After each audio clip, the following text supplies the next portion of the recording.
Hong Kong lost against the Japanese on the 25th of December 1941. During the invasion, Stanley Prison was used as a part of the Stanley internment camp. It was a place of torture and execution. During the Japanese occupation, refugees crawled across the border to Hong Kong and many became walkers on the street. The ones that were caught were sent to Stanley Prison, and soon the inmate population increased to over 3,000, well over the prison's limits. The prison's purpose was to contain prisoners and refugees, and possibly execute them due to their crimes or ethnic background.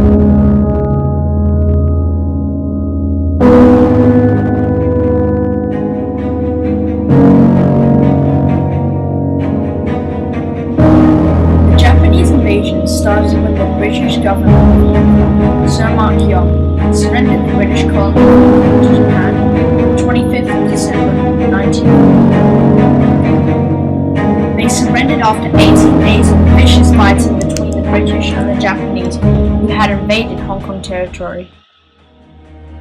The occupation lasted for 3 years and 8 months as the Japanese gave up Hong Kong at the end of World War II.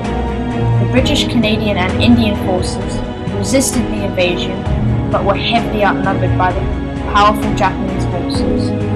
They invaded Hong Kong Island, then advanced and pushed back the British through Kowloon and New Territories. The Japanese advanced over Victoria Harbour and the only reservoir was lost, and the British surrendered Hong Kong over to the Japanese. The British governor of Hong Kong, Sir Mark Yong, surrendered at the British headquarters. To the local people, that day is now known as Black Christmas. Throughout the Japanese occupation, the Japanese controlled all the trade in and out of Hong Kong and kept 7,000 British soldiers as in-war prisoners, and the Japanese had a majority of the trading factories. Having taken all the belongings and money of the vendors and banks, the Hong Kong dollar was soon replaced with the Japanese military yen.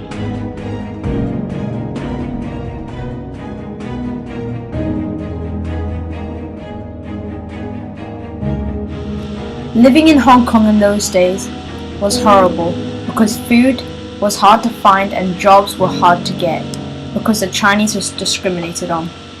Soon all the unemployed were sent back to mainland China and the population went from 1.6 million to 600,000 people. In those days you couldn't buy food.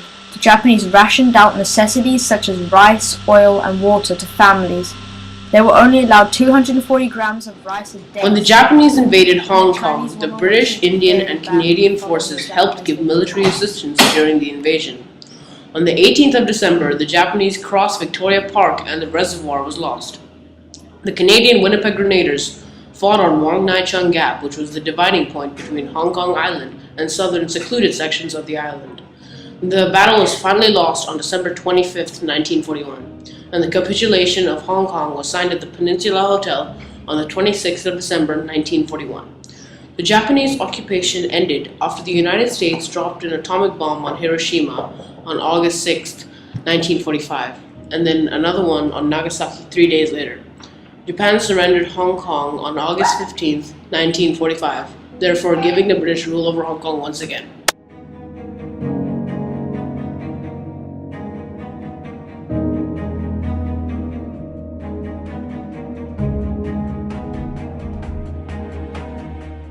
People disguised as farmers, villagers, and fishermen to avoid being captured by the Japanese.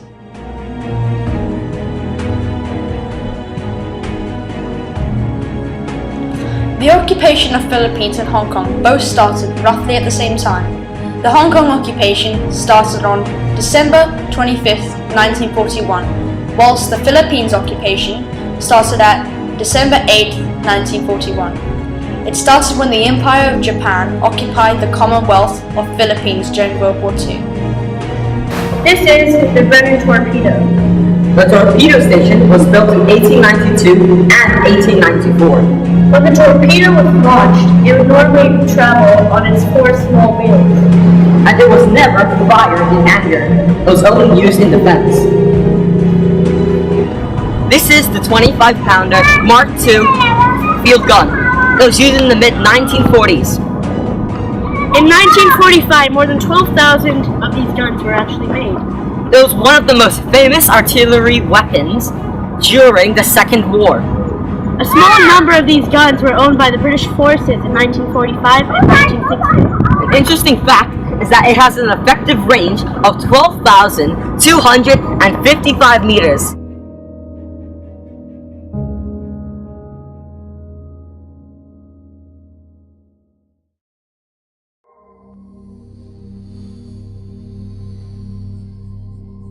The Coastal Defence Museum used to be called the Layuman Fort. This fort was one of the strongest forts of its time and it was built 100 years ago. It was very important in the fight in 1941. However, they made a museum on the same grounds, and in the building, they show lots of remnants of the war. These things include missiles, tanks, bayonets, photos, binoculars, and more. All of the exhibits in the museum were used or going to be used during the 1941 war. I'd say that's a lot for a big gun. Cut that last